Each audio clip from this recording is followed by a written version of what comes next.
I think sometimes crisis creates cracks in those foundations that actually those cracks are an opportunity to reset things that perhaps weren't there in the beginning. They're an opportunity to go, do you know what?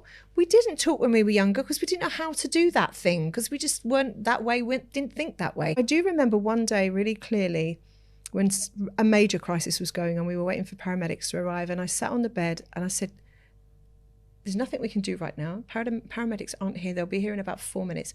Just sit down on the bed. How do we do this well? How do we do this? How do we do this bit well? Is there a way of doing this? This is such a crisis. How do we do this well? And we just took 2 minutes. It was like absolute stillness in that bedroom, wasn't it? I mean, okay, right, we just put these things in place. We need to hear each other. We need to not shout at each other at this point, because it's so easy just when you're in a panic and you think your child won't live, you just want to scream and shout at everybody.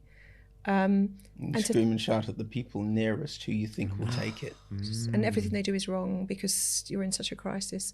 So let's just take a moment. We are still together. This is us. Yeah, we're still us. We're strong. We are not our children. We are strong. Let's just try and do this united. Let's try and do this well together. And think that you could take even the craziest situation like we were in and do our bit well. That I mean, to come to those levels of communication, you know, but they're caused by crisis. There's nothing, you know, no one's going to want to go there, but that's because most of us want to avoid discomfort. I'm not wishing that on anybody, and I don't want those things to happen in my life. However, when they do happen, I want to use that discomfort to do something good. Otherwise, it's completely useless.